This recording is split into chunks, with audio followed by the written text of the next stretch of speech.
Well, this may come as no surprise, but Gen Z is losing faith in our government. That's according to a striking new poll, which shows the majority of 12 to 27-year-olds have very little trust in the presidency. And just 14% of those surveyed said they had a great deal of confidence in the office. Even more Gen Zers have little faith in Congress at 53%, and 44% say they do not trust the Supreme Court. Speaker McCarthy, how do you feel about these terrible results? Well, I don't think it's just Gen Z. I think it's the rest of America. I mean, think for one moment. We're watching a convention where the person who is the President of the United States who campaigned for that office was elected as the nominee is sitting in Santa Barbara, and they pick somebody new in 3 weeks. We're watching problems not being solved. This is a real challenge. This is a moment in time where both parties need to sit down.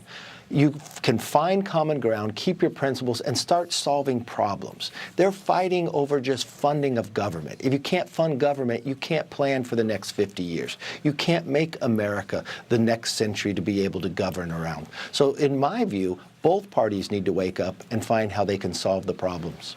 And Kayleigh, I wonder if education has a part to play in it. I mean, there in Chicago, where you are, 25% of students in the public school districts are even passing any grade. So maybe it's just that they're not exposed to the realities. Yeah, Gen Z has been failed by the Harris-Biden presidency. You want a starter home? Best of luck. I mean, the average housing price is enormous, and then you pile on top of that interest rates.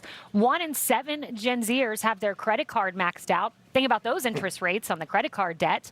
Gen Z has been failed. This is why you saw a shift in the polls of Gen Z towards President Trump. The smartest thing the Trump campaign has done is get on TikTok, speak directly to these voters. You got the fact pattern to win. Now use the megaphone on TikTok to bring them home.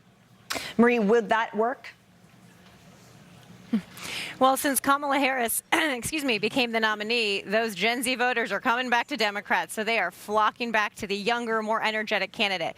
But look, Gen Zers don't trust the Supreme Court, this far-right Supreme Court that for the first time in decades is taking rights away from people. They don't trust the Republican House of Representatives that is the least effective and least productive in decades. They look at government and it's not working for them. And that's why this election is about the future. It's not about the past and what grievances Donald Trump might still have. It's about the future. And that's what you're going to hear behind us tonight on the stage from Kamala Harris. I think rhetoric like that is what likely makes Gen Z shaped in terms of eroding their faith in the Supreme Court. For example, decisions that restore, in fact, power to the people. That should be inspiring to young people. But I guess people like Vice President Kamala Harris, who in 2019 said we should indeed reshape the Supreme Court, maybe they're just being unduly influenced. More Outnumbered next.